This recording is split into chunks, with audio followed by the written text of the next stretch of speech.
All welcome to Shivani's world. బాగున్నారా? ఈరోజు మనం ఆవిరి వడియాలు చేసుకుందాం. దీనికోసం ఒక గ్లాస్ రైస్ని ఓవర్ నైట్ సోక్ చేసుకొని నెక్స్ట్ డే మార్నింగ్ మంచిగా క్లీన్ చేసుకొని ఒక మిక్సీ జార్లో రైస్, జీలకర్ర, పచ్చిమిర్చి, తగినంత సాల్ట్ వేసుకొని ఈ కన్సిస్టెన్సీ వచ్చే వరకు గ్రైండ్ చేసుకొని పక్కన పెట్టుకోండి. ఇప్పుడు స్టవ్ మీద ఒక గిన్నె తీసుకొని దానిలో వాటర్ వేసుకొని ఒక స్టాండ్ పెట్టుకొని అవి మరిగే వరకు బాయిల్ చేసుకున్న తర్వాత మన దగ్గర చిన్న చిన్న ప్లేట్స్ ఉంటాయి కదా ఇంట్లో, వాటి మీద కొంచెం వాటర్ అప్లై చేసి ఒక స్పూన్ పిండిని వేసి మొత్తం స్ప్రెడ్ చేసి ఆ బాయిల్ అయిన వాటర్లో పెట్టండి స్టాండ్ మీద.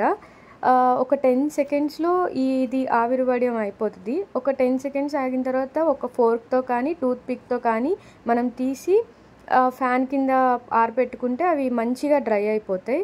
ఇది చాలా టైం టేకింగ్ ప్రాసెసింగ్ కాదు, బట్ కొంచెం పేషెన్స్ ఉంటే వెంటనే వేసేసుకోవచ్చు. ఇవైతే చాలా టేస్టీగా ఉంటాయి. మీరు కూడా ట్రై చేసి ఎలా వచ్చాయో చెప్పండి.